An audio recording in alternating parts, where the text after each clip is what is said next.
How's it going, everybody? It's John. Today I want to talk about focusing on outcomes and not tactics. And what do I mean by that? Well, first of all, in terms of value proposition, it's a really better way to think about and approach how you're going to be solving something and what the outcome of that is and what role do you play in that. And what I mean by that is, for example, I've been guilty of this earlier on in my practice where I would be exchanging with somebody, and let's just say they would ask what I do. And I would say, well, I make websites. And this is earlier on when I had my web studio. And the good answer to that would have been, I help businesses get visibility online. And an additional point to that would be, I also help them drive sales. I shorten their sales cycle, all these things, right? And even today, I still see individual contributors or consultants that get caught up in the tactic and the craft of what they're doing. And not that there's anything wrong with that. A much better way to look at your work and your practice from the big picture view, which is the outcome that you're creating.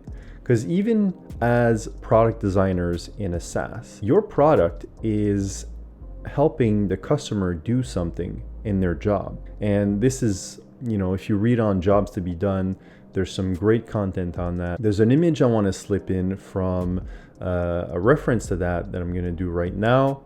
And essentially, it helps you understand that the product that you're designing is not the end all be all. It's part of a journey for the customer, and it's helping them do something else. So when you do your work and you frame it in this way of outcomes instead of tactics, then you have a much better ability to understand the value that you're creating and delivering. And also what happens with tactics is that they change over time, right? Tools change over time, processes change over time, but the outcome of what you're trying to do very rarely changes. That will always be something. Businesses will always need their customers to be able to be productive or be able to do sales. They'll always need visibility. All these things are somewhat timeless.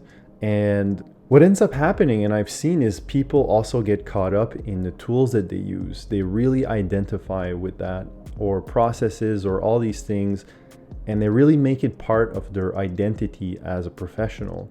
And this could be beneficial in the sense that, you can do something really well, but oftentimes what this does is it limits you to a certain type of company at which you can actually work at. Because if you go in a startup, I've very rarely seen, unless it's, a startup that actually transitioned to an organization and has matured and they can afford to hire specialists that do very specific tasks, then yes, that's a possibility. But even then, it's nice to know that somebody understands the deeper meaning of their work. And to me, when I look at hiring designers, if a designer is actually too tactical in their conversation, so, they make it all about design systems, right? Like, you make the design system and we make it as modular as possible and everything. That's great. But what exactly is the purpose behind the design system? It's to ensure consistency and seamlessness between communication of the product team, which ensures a better and more consistent experience for the customer. And for the business, it also allows it to be faster in shipping software because you can reference things in a very loose manner if they already exist in the design system, and you don't need to be specific on it because it already exists, so the team can actually go and get the components that exist.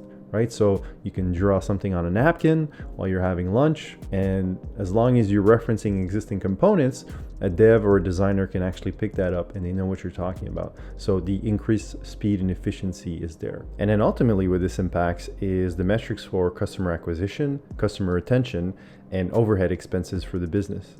I think it's an interesting way, and sometimes, like even me, I'm still to this day, when I talk to people, sometimes I mention the tactics, and then I realize I do that, and I'm like, okay, yeah, but the bigger meaning of what I'm doing is this.